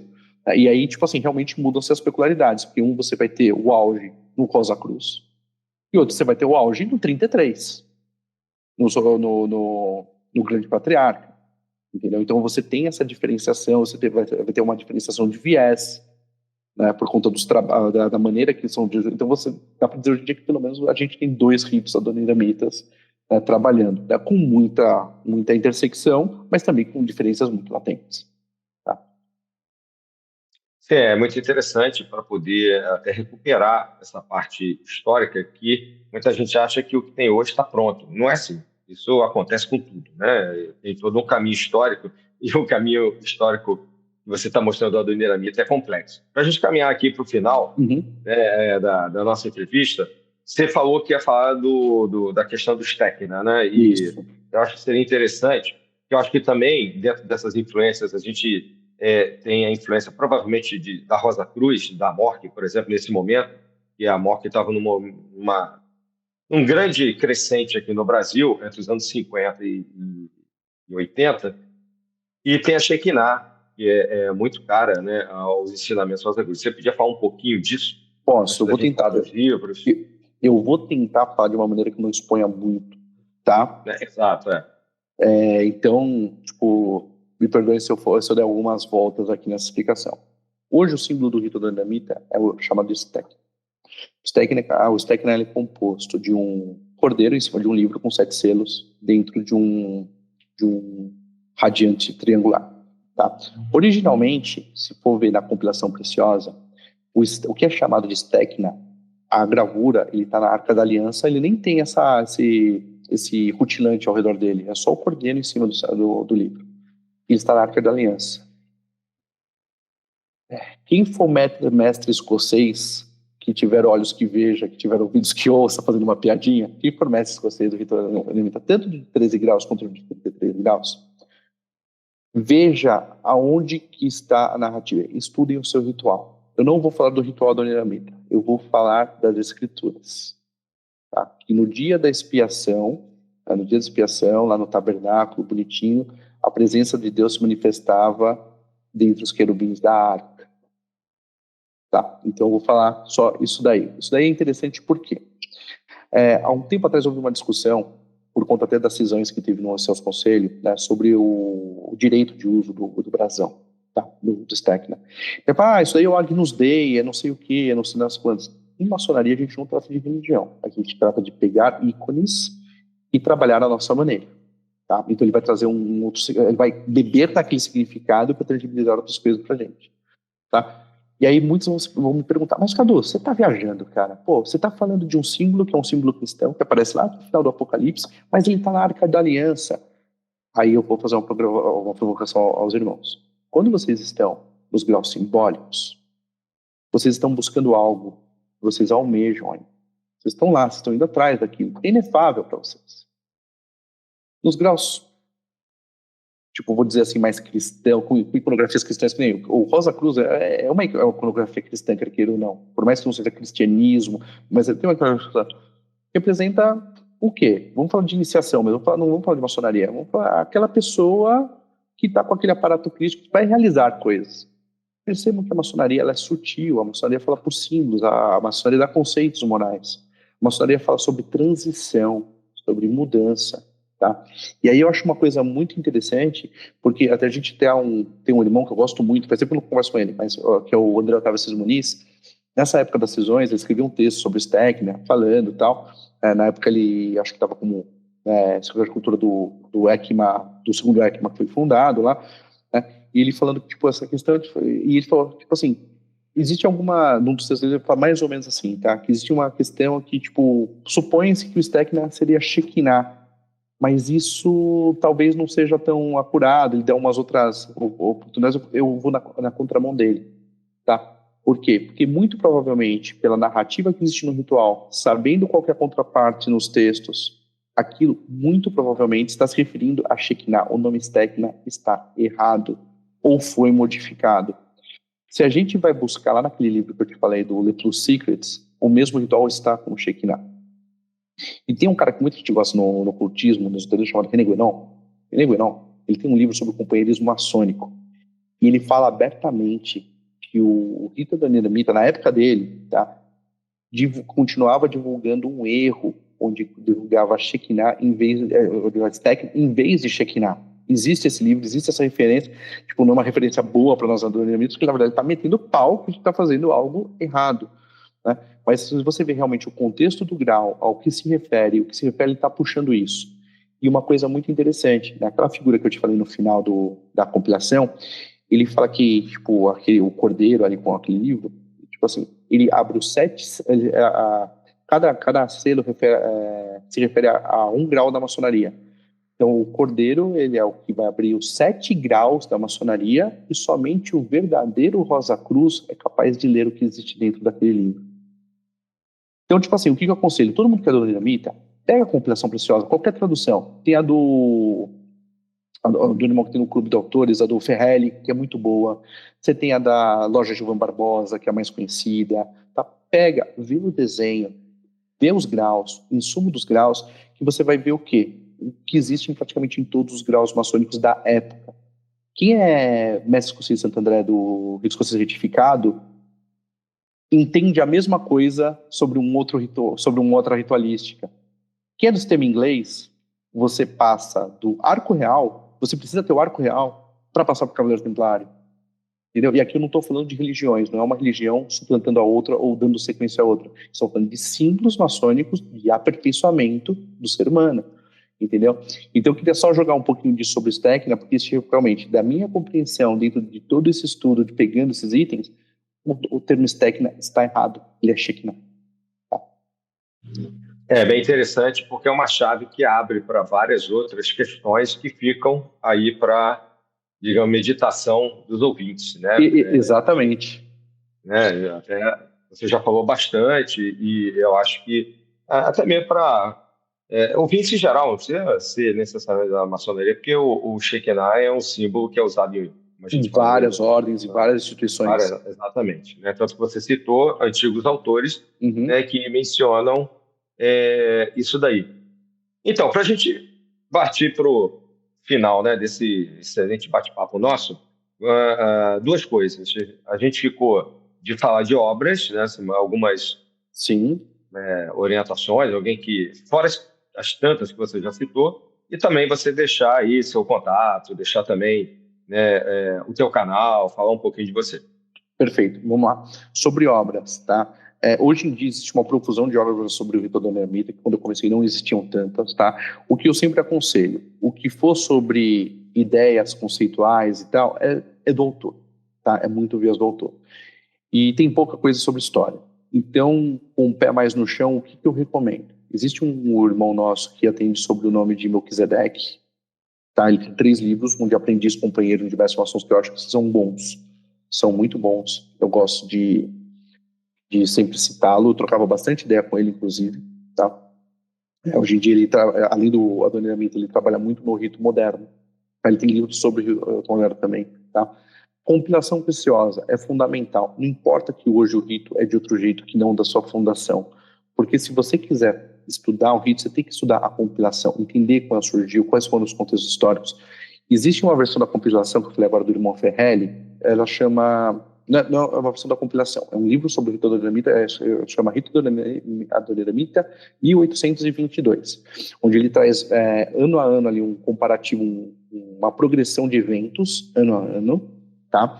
E lá ele tem 2 traduções. Ele traduziu o Catecismo dos Maçons do Leonardo Gabanon, que é onde traz essa questão do Adoniram, é o primeiro registro que existe impresso, que se conhece, e traz a questão de Adoniram como o personagem a ser homenageado no 3º grau, tá? E traz a compilação preciosa também traduzida, tá? Então é um livro que eu indico bastante, porque ele é mais atualizado, então ele tem uma tradução um pouco mais recente também, tá? Mas qualquer versão da compilação que tem em português eu acho que já ajuda bastante. Atentem-se às figuras, vejam as legendas, atentem-se às notas do compilador nos 3 primeiros graus, porque isso ajuda muito a desmistificar. Qualquer livro ou qualquer registro que tenha as atas históricas do Grande Oriente do Brasil, se não me engano, a Hemeroteca Nacional possui um grande acervo de boletins do Grande Oriente do Brasil aberto ao público, tá? Vejam se na Hemeroteca possuem os boletins do mês de julho de 1923, porque ali existem o registro das atas históricas, e sendo atas históricas não estamos falando algo só pertinente à maçonaria hoje em dia, isso daí realmente é um registro histórico ao público, está na Hemeroteca. Tá? Então, ali existem as atas históricas, eu acho importantíssimo. Deixa eu dar uma olhada para minha prateleira ali para dar uma olhada nos livros sobre o Rito Adoniramita. Eu acho que, tipo assim, aquele do José Jurado, não sei se você lembra, acho que José Martins Jurado. Sim, o do Jurado, na verdade, ele é uma compilação de instruções do Excelso Conselho da Maçonaria Adoniramita, tá? Então, tipo assim, né? Exatamente, ele é basicamente uma compilação de instruções do ESEMA. Então, se for ver, tipo, já está há alguns anos, não sei se teve atualização ou não, mas, tipo, você vai encontrar, quem é maçom Adoniramita vai encontrar instruções do ECEMA para o simbolismo, tá? Porque isso é uma coisa muito interessante que sempre aconteceu. No caso do âmbito do rito da Dinamita, os nossos rituais antigamente não vinham com aquelas instruções. Quem dava as instruções para a gente eram umas apostilas do Excelso Conselho para o simbolismo. Né? Eram 15 instruções. Então, tipo assim, era bastante coisa que vinha do próprio ECEMA para o simbolismo mesmo. É uma coisa um pouco estranha, mas acontecia mesmo, faz parte da nossa história, tá?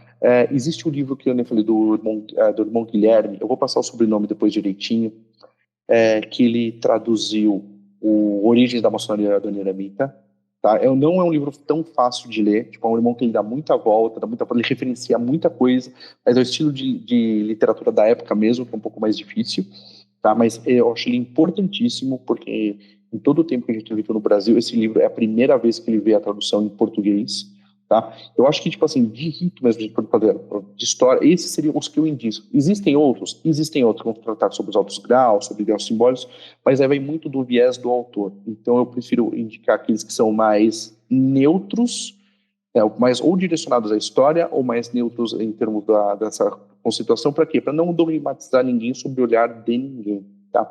Acho que o nosso papo aqui hoje é justamente para isso, para a gente poder trazer novas direções de olhar, porque, inclusive, hoje em dia, existem alguns grupos que estão tentando tentar restaurar o rito adoniramita original, chegar perto do rito original, o que eu considero uma tarefa um pouco difícil. Por quê? Perde-se registro. Quando o rito passa para 33 graus, ele não é feito para conviver com o de 13. Ele é feito para ser mudado. Então, tipo assim, muita coisa ali já não é para ser mesmo. O nosso rito é um outro rito. Muita coisa é mudada conforme grão-mestrado, conforme grande patriarca regente, muita coisa é alterada, muita coisa é implementada dessas referências externas que são colocadas no rito para compor o novo rito e não tem a devida referência de onde vem, porque como é para compor algo novo, compõe aquele algo novo dentro daquele contexto, mas não interessa de onde veio, tá? Isso não exime também que tipo, os grupos que continuaram trabalhando em 13 graus, tá? Que eles estão 100% certos, tá? Eu vou dar um exemplo, tá? Isso eu posso falar de boa. O avental do grau 4 dos irmãos que trabalham em 13 graus, por exemplo. Isso daí tem na internet, então pode pesquisar o desenho. É como se fosse uma caixa aberta a 4 abas com 4 círculos cada um numa extremidade. Para aqueles que conhecem bem a característica do grau, a descrição daquele avental e o mesmo desenho referente à maçonaria francesa da época, existe um desenho que é chamada de pedra cúbica de afiar, que é uma pedra cúbica encimada por um hexágono, que cada lado tem vários desenhos. Um dos desenhos seria aquela representação mais certa, que tem. Seria a representação de um altar, com 4 quadrados, com 4 círculos, 4 pontos cardeais e 4 palavras. E do rito adoniramita para o rito moderno, diferencia uma palavra. Só isso. Entendeu? Então, tipo assim, eu acho que tipo, ninguém está isento das mudanças, de ser afetado pelas mudanças, então isso é uma coisa importante, tá? Hoje, por mais que a gente tenha ritos de 13 ou 33 graus, nós trabalhamos ritos novos em cima do que era antigamente, tá? Só mais uma informação que eu acho interessante, né? A gente teve acesso há um tempo atrás a muitos rituais da década de 50, da década de 30. Se você pegar os altos graus, na época de 13 graus ainda, do Grande Oriente do Brasil ou do Grande Capítulo dos Cavaleiros do Akita, teve uma época que todos os graus do 4 ao 11 eram por comunicação. Você tem um cobridor todos os graus ali. Só o 12º você tinha a descrição realmente do ritual para ser feito, da cerimônia a ser feita. Então a gente passou por muita coisa que já ficou esquecida no passado como era. E a gente não tem praticamente muitos irmãos que viveram a década de 70 ou 60, anterior à mudança, para realmente passar como era aqui. A gente já não tem praticamente isso. É muito raro. Ainda tem, mas, tipo assim, já são os irmãos que andam com muito mais idade. Né? Então, a gente tem que encarar o seguinte, hoje em dia a gente vive outros ritos adoniramíticos que mantêm a essência do mesmo, com alterações em cima do que era por conta do andamento mesmo da história, do andamento dos anos. Tá? Eu acho que isso é importantíssimo. Então, a tentativa de recapitular um rito na essência, como era, com tantas alterações e tão pouco registro do que ficou, tá? Ele é, na verdade, a precedente tipo assim, a querer preencher lacunas e isso, na verdade, criar terceiras vias. Tá? Então, é só esse ponto que eu gostaria de colocar. Não, é um bom fechamento em relação, falando o teu canal e tal, para a gente fechar aqui, né? Boa. Como é que o pessoal te encontra, né? E eu já tive a oportunidade de poder participar, né? E estamos hoje aqui trocando, né, essas oportunidades. Mas fala. Boa. Ó, então, quem quiser me encontrar, pode me procurar no Cultura Maçônica no Instagram ou Cultura Maçônica no YouTube também. Nós estamos iniciando agora a questão de vídeos e lives. O Adílio e o Pablo já participaram conosco para falar sobre papos. Eles já estão convidados para falar sobre outros temas aí que a gente ainda está vendo alguma agenda ainda esse ano, se cabe, ou para o ano que vem, que tipo, esses dois conhecem muita coisa também. O canal é sobre assuntos maçônicos ou que tangenciam a maçonaria em alguma coisa, abrindo um pouco mais também para outras ordens iniciáticas e assuntos correlatos que os nossos irmãos tanto gostam, tá? Só sempre aberto a trocar ideia, tipo, manda mensagem no direct do canal, do Instagram, pode mandar mensagem no YouTube em algum vídeo também, que assim que eu puder, tipo, eu sempre dou uma olhadinha e respondo. A ideia do canal, tipo assim, é poder trazer pílulas, poder trazer assuntos que as pessoas possam depois continuar suas próprias investigações, não são coisas que a gente mata de uma vez só, muito pelo contrário, tá? A gente quer trazer conhecimento com base e tirar a dogmatização de muita coisa. A gente quer trazer, na verdade, tipo, esclarecimento. Tá? Por isso que eu falo, tipo, se todas as informações que eu já falei sobre o ritual da vida, algumas vão chocar de frente com o que muitas pessoas aprenderam, inclusive eu, tá? E isso é salutar, tá? Salutar no sentido de continuar sempre aquela máxima maçônica de sempre continuar a investigação da verdade, tá? Então eu acho que é mais isso, Adílio. E queria agradecer muito a você e ao Pablo pelo convite. Espero que tenha sido um papo bacana, tá? Um papo proveitoso aí para vocês. Não é um assunto que a gente consegue, tipo, matar em uma hora e meia, né? Tem bastante pormenor aí que dava para entrar um pouco mais, Sim. né? Mas os irmãos que quiserem abordar isso de outras formas também, só chegar em mim também, tipo, sou aberto aí, tipo, vamos trocar ideia. É zero problema com isso. Você deixou os seus contatos, eu queria te agradecer, Cadu, né? Obrigado pelo convite, você também está sempre com as portas abertas aqui.